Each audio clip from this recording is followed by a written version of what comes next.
여러분 반갑습니다. 물류관리론을 한 학기 동안 여러분과 함께할 김정록 교수입니다. 강의 자료는 주차별로 1주차, 2주차 이렇게 통합 자료로 올리도록 그렇게 하겠습니다.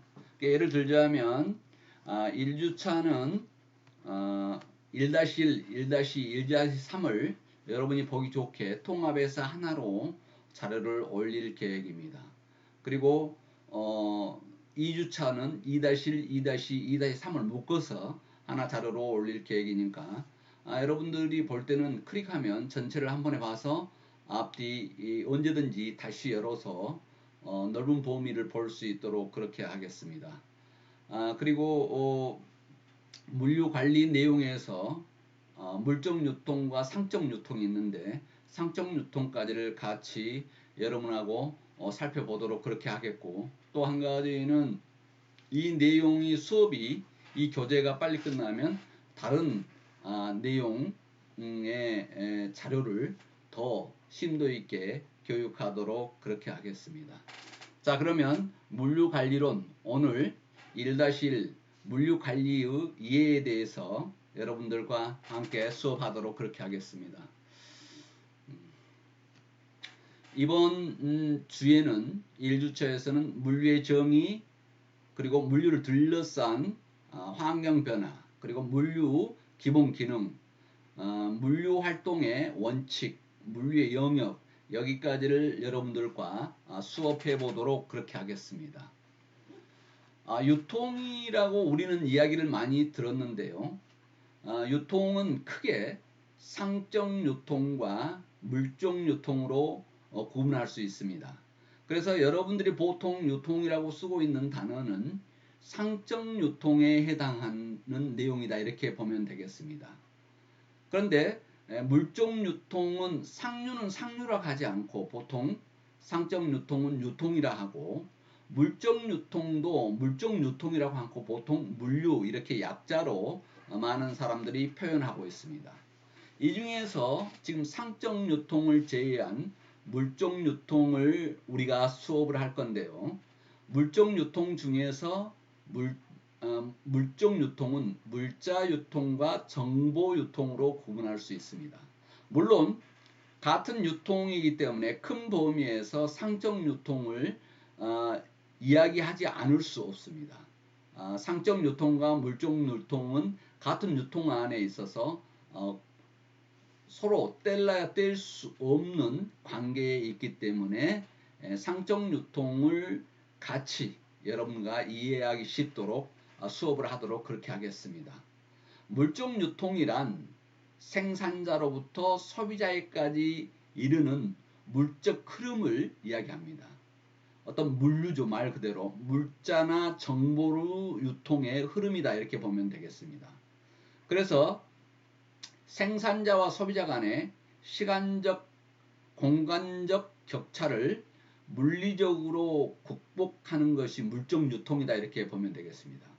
그래서 시간적, 공간적 격차를 물리적으로 극복하면 재화의 효율을 증대시킬 수 있다는 것입니다. 그래서 물적 유통을 우리는 연구하고 있습니다. 궁극적으로 공급자와 소비자 모두의 이익을 극대화하기 위한 활동이다, 이렇게 보면 되겠습니다. 다시 이야기하면 물류는 물적 유통의 약자다. 그리고 여러분이 통상적으로 유통이라고 하고 있는 부분은 상적 유통을 이야기한다, 이렇게 보면 되겠습니다. 그래서 디스트리뷰션이라고 하는 유통 안에는 크게 상적 유통과 물적 유통 두 가지로 구분하는데, 물적 유통은 굳이 구분하면 물자 유통과 정보 유통이 있다 하는 내용을 여러분들한테 설명을 한 것입니다. 그래서 여기서 이야기하는 물적 유통은, 물류는 생산자로부터 소비자까지 이르는 무르 흐름이라고 그랬는데 물적 흐름이다, 이렇게 보면 되겠습니다. H2O가 아니죠. 자, 그래서 그 다음에 개념을 다시 한번 정리해 보도록 하겠습니다. 물류는 발생지에서 소비자에 이르는 원재료, 중간재, 완성품의 흐름이다. 어느 부분은 원재료 흐름일 수도 있고 중간재 흐름일 수도 있고 완성품의 흐름인데 이걸 토탈로 해서 우리가 물류다 이렇게 보는 것입니다. 그래서 그 흐름을 가능케 하는 제반 활동에 물류 안에 들어간 것이 수송이 있습니다. 수송은 어떤 물적인 내용을 생산의 소비자한테 이동하는 과정에 그 공간적 격차를 극복해 주는 것이죠. 그래서 서울에 있는 상품을 광주에서 쉽게 받을 수 있는 수송, 이게 물적인 활동에 들어가 있습니다. 물류 활동에 수송이 들어가 있습니다. 많은 사람은 물류는 수송만을 생각을 하고 있는 경우가 많습니다. 그런데 우리는 전공을 했기 때문에 더 세부적인 내용을 알아야 되겠죠. 물류에는 하역과 보관이 있습니다. 시간적 격차를 극복하는 활동인데요. 하역은 예를 들자면 공항 아니면 부두에 대형 화물선이 어떤 상품을 싣고 와서 내리는 것, 내리고 올리는 것, 그리고 거기에 어떤 물류 창고가 있어서 보관하는 것, 이런 것들을 이야기합니다. 그래서 시간적 격차를 극복하는 활동이다 이렇게 보면 되겠죠. 그 다음에 포장과 유통 가공이 있는데요. 상품의 외형이라든가 또는 거래 단위를 변경시키는 활동을 합니다. 물류 중에서는 중간에 완제품이 되지 않는 내용을 가져와서 여기서 포장을 하고 또 일부 부분품을 가져와서 가공을 하는, 유통 가공을 하는 포장과 유통 가공에 들어간다. 그런데 여기에 지금 정보가 있는데요. 이들을 지원하기 위한 활동, 이런 것들이 물류의 제반 활동이다 이렇게 보면 되겠습니다. 그래서 수송과 하역, 보관, 포장, 유통, 가공, 정보가 이에 해당됩니다. 이들 재활동이 유기적으로 관련되어서 하나 전체적인 효과를 거두는 것이 필요하다. 그래서 하나로 부분 따로따로가 아니라 전체 활동, 수송, 하역 및 보관, 포장, 유통, 가공, 정보가 유기적으로 움직여줘서 효과를 거두어야 되는 것이 물류다 이렇게 보면 되겠습니다. 물류 개념의 등장은 1897년 프랑스에서 파생됐던 건데요. 나폴레옹이 군수품을 보고하는 부대 이름을 이렇게 지었던 것입니다. 지금 실질적으로 가장 물류 학문이 발전된 것은 보통 우리가 알고 있기를 미 해군에서 출발했다 이렇게 이야기를 많이 하고 있습니다. 이 내용을 다시 한번 조금 있다가 설명하도록 그렇게 하겠습니다. 경영활동을 생산활동, 유통활동, 조성활동으로 구분하는데 다시 유통활동을 수요 창출활동, 물적 공급활동으로 구분할 수 있습니다. 그래서 물류를 유통활동, 현재의 판매 물류의 구성 요소로 인식하게 된 것이 1992년입니다. 그러니까 보통 우리가 유통활동을 판매 물류 이렇게 생각을 했었던 것이죠. 1922년에 마케팅의 기능을 교환 기능, 물적 공급 기능, 조성 기능으로 이렇게 물류 개념이 발전해 갑니다. 1948년 미국 마케팅 협회에서는 물류 개념을 생산의 단계에서 소비 또는 이용 후 단계에 이르기까지의 재화, 예를 들자면 제품의 이동 및 취급을 관리하는 것이다 이렇게 했습니다. 나중에 미국의 물류협회가 탄생을 하는데요. 1960년입니다. 여기서는 어떻게 정의를 했냐면 물류를 생산의 최종 시점에서 소비 지점까지 원자재, 중간재, 완성재, 관련 정보를 이동시키는 것과 관련된 흐름과 저장에 효율적이면서 효과적으로 계획, 수행, 통제하는 과정이다. 이렇게 정의를 했습니다. 그래서 여기에서는 기능별 물류 관리에 초점을 두기 시작했습니다. 그래서 실질적으로는 1960년 이때 이제 오늘날의 물류에 기반이 되는 내용이 줄을 이뤘다 이렇게 보면 되겠습니다. 나중에 미국의 물류협의회가 생긴데 1985년에 이때는 정의가 더 이제 세분화됐습니다. 그 전에는 기능별 물류 관리에 초점을 뒀는데 미국 물류협회가 1985년도에는 생산 지점에서 소비 지점에 이르기까지 원재료, 반제품, 완성품 등의 관련 정보의 흐름과 보관을 효율적이면서 비용을 최소화하기 위한 계획 기반 실시 통제하는 과정으로 정의를 했습니다.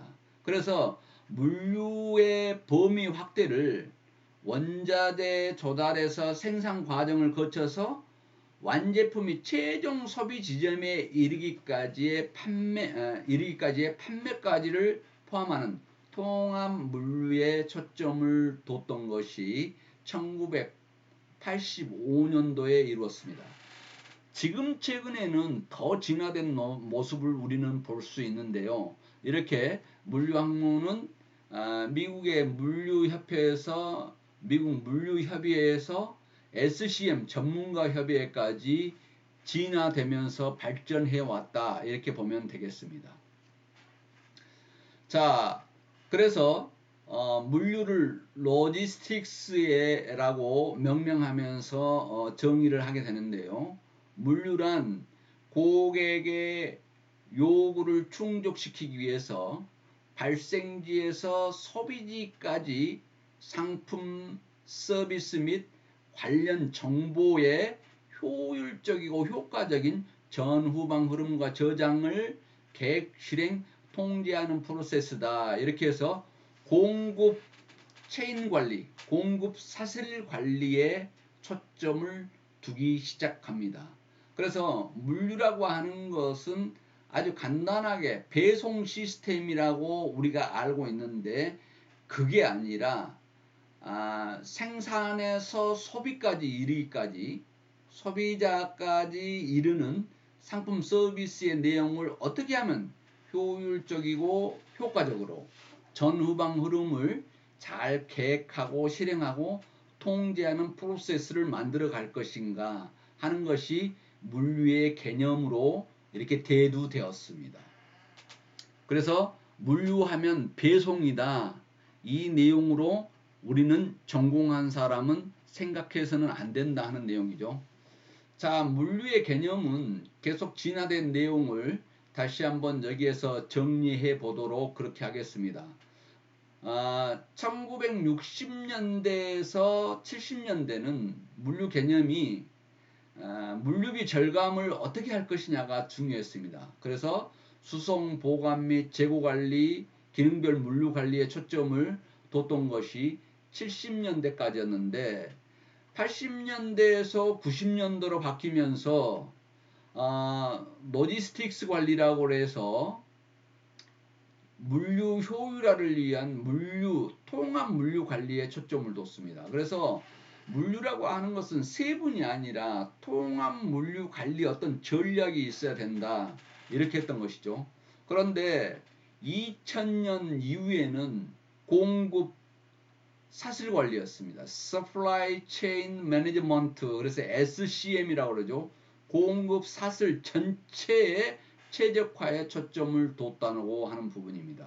그래서 지금 최적화된 사슬 관리가 판매 물류에서도 엄청나게 중요하게 바뀌었습니다.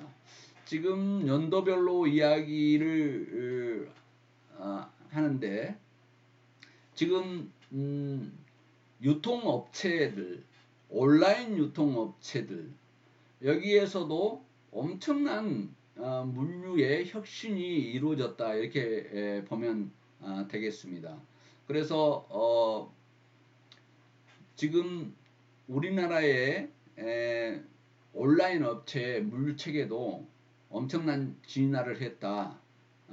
이런 내용들을 사례들을 차차 여러분들과 이야기를 해보도록 그렇게 하겠습니다. 자, 물류를 둘러싼 환경 변화가 계속 있었는데요. 1970년대에서 80년대 초반까지는 물류 산업에 대한 규제 완화가 계속 이루어졌습니다. 그리고 경쟁 압력이 계속 이루어졌는데요. 그것은 기업들의 글로벌화 진전입니다. 그래서 비용 절감의 중요성이 더욱 대두됐다 이렇게 보면 되겠습니다. 왜냐하면 유통에서 품질의 균일화, 또 품질의 경쟁이 그렇게 크게 차이가 나지 않는 그런 상황, 그리고 생산 기술이라든가 이런 것들이 거의 평준화를 이루면서 이익을 낼 수 있는 방법이 무엇인가 했더니 물류였습니다. 물류 합리화를 어떻게 이루냐에 따라서 물류비 절감이 제3의 이윤이 돼버리는 그런 시기의 대두가 된 거죠. 그래서 비용 절감의 중요성을 갖게 됐고요. 정보기술인데 IT 기술의 발전에 따라서 전자상거래 확산에 따른 물류가 어마어마하게 커지면서 더욱 중요한 내용으로 바뀌어버렸습니다. 왜냐하면 직접 가서 구매가 아니고 전자상거래 온라인 거래 상황에서는 전체 배송 시스템을 통해서 움직이기 때문에 전자상거래 확산에 따라서 물류 환경 변화는 엄청나게 이루어졌다 이렇게 보면 되겠습니다. 왜냐하면 여러분들도 구매를 직접 방문 구매보다는 온라인 구매가 많이 이루어지는 그런 상황에서 배송 이 물류 시스템 내용이 엄청나게 확산됐다 이렇게 보면 되겠습니다. 그 다음에 채널 파워인데요. 제조업체에서 유통업체로 채널 파워가 이동이 되었다는 것입니다.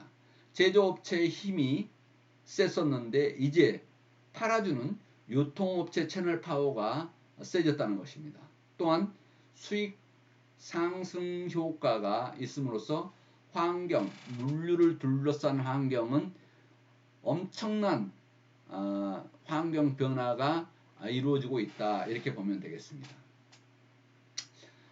경제, 산업, 소비 환경의 변화가 이루어졌는데요. 물류 환경 변화 중에서 글로벌화 돼 있다. 왜냐하면 미국에서 이베이에서 여러분들이 구매를 할 수 있고 전 세계적인 쇼핑몰 아마존에서 여러분들이 구매를 할 수 있는 글로벌화 됐다는 거죠. 그래서 쇼핑도 그렇지만 국가 간 무역이 활성화되면서 거기에서 오는 엄청난 물류 환경 변화가 이루어지고 있다 하는 내용입니다. 간단한 예로 쇼핑몰에 관련된 내용인데 여러분들이 아마존에서 구입한 내용인데 아마존 물류 시스템을 우리나라 쿠팡에서 도입을 했다 이렇게 이야기가 되고 있습니다. 그 내용은 뭐냐면 아마존은 미국에서 세계 각국에서 미국 아마존에서 판매하는 판매자들이 거리가 멀어서 배송의 시간이 긴 것을 아주 획기적으로 짧게 하는 방법을 고안해 냈습니다. 그 내용이 뭐냐면 스탁 제도인데 일단 먼저 잘 팔릴 수 있는 상품을 먼저 아마존 창고에 보냅니다. 그러면 아마존 창고는 보관하고 있다가 주문이 들어오자마자 바로 배송을 하기 때문에 그 전에 한국에서 미국 아마존의 판매자가 미국 고객이 받으려면 2주에서 한 달이 걸렸는데 지금은 그 다음날 받아볼 수 있는 그런 방식의 물류 시스템이 개발이 됐다 하는 내용입니다. 마찬가지로 그 아마존의 물류 시스템을 우리나라 쿠팡이 지금 적용하고 있다 이렇게 이야기를 하고 있죠. 그래서 쿠팡도 지역별 물류센터를 놔두고 일단 미리 판매 예상 물량의 상품을 광주면 광주, 대구면 대구, 부산이면 부산에 먼저 보내놓습니다. 그래서 당일 배송, 그 다음날 바로 받아볼 수 있게끔 물류 시간을 단축시키는 이런 획기적인 진화가 이루어지고 있음을 우리는 볼 수 있습니다. 그래서 경제의 저성장이 이루어지면서 물류환경 변화가 이루어지고 정보화가 빨라지면서 국제화, 경제의 고도성장, 공업화 이런 것들이 계속 물류환경 변화를 일으키고 있었던 것입니다. 그리고 소빈도 대량 운송 또는 생활을 위한 소비, 소품종 대량 생산. 그런데 나중에는 소분도 대량 운송에서 다빈도 대량 운송, 소량 운송으로 바뀌었죠. 그리고 소품종 대량 생산에서 다품종 소량 생산으로 바뀌는. 그래서 소비자는 생활의 질 향상과 소비 다양화, 개성화, 양과 질 추구 이런 것들이 물류를 둘러싼 환경 변화를 급속도로 일으키는 요인이었다 이렇게 보면 되겠습니다. 자, 그래서 물류비 절감과 매출 증대 효과를 일으키는데 물류는 엄청나게 중요한 내용을 주었는데요. 매출액, 물류비, 타 매출 원가, 경상이익을 이렇게 2017년도 내용을 가지고 사례를 들어봤습니다. 그래서 물류비 10%를 절감하니까 물류비 절감하는 과정에서 매출액 증대 효과는 극대화되더라. 왜냐하면 원가 내용이 아니면 판매가 내용이 낮아짐으로써 매출 증대 효과는 더 커질 수 있는 물류비 절감과 매출 증대 효과는 엄청난 영향을 주더라는 것을 우리는 볼 수 있었습니다. 이만큼 물류 관리가 중요하다 하는 내용을 지금 물류관리론 첫 시간에 여러분들하고 지금 이야기를 해봤습니다. 자, 그래서 물류에 대한 개념을 지금 많은 사람들이 유통과 별도의 내용으로 보고 있는데요. 물류는 유통의 중심, 유통이란 단어에서 상적 유통과 물적 유통으로 구분이 된다. 그래서 다시 이야기하면 여러분들이 알고 있는 유통은 상적 유통이다. 그래서 보통 상류라고 했는데 요 근자에는 그냥 유통이라 한다. 상적 유통을. 그리고 물적 유통이 있는데 물적 유통은 오늘날 우리는 보통 사회적 언어가 물류라고 이야기한다. 그래서 이 물적 유통은 크게 두 가지로 구분하는데 물자 유통이 있고 정보 유통으로 나눌 수 있더라 하는 내용을 여러분들한테 지금 유통의 큰 틀을 정리할 수 있게끔 지금 이야기해 주었습니다. 자, 그래서 물류는 그럼 뭐냐 그랬더니 발생지 생산에서부터 소비자에 이르기까지의 흐름, 물적 흐름을 이야기하는데 원재료, 중간재 아니면 완성품의 어떤 흐름을 물류라 한다 이렇게 봤습니다. 그래서 물류를 가능케 하는 제반 활동들이 있는데 단순히 우리는 배송으로 이야기하고 있습니다만 배송이 맞으나 그 안에 제반 활동들을 봤더니 수송, 그래서 생산자와 소비자 간의 격차를 극복하는 수송 활동이 있고 또한 보관과 하역 활동이 있더라. 그래서 여기에서는 시간적 격차를 줄여주는 역할을 하는데요. 그 내용은 차후에 그림을 보면서 세부적으로 설명할 계획입니다. 그리고 포장 및 유통 가공이 있더라는 것입니다. 또한 이들을 지원하는 이제 정보가 있어야 된다. 그래서 물류를 가능케 하는 제반 활동을 쓰시오 이렇게 하면 수송, 하역 및 보관, 포장 및 유통 가공, 정보 이렇게 이야기할 수 있어야 됩니다.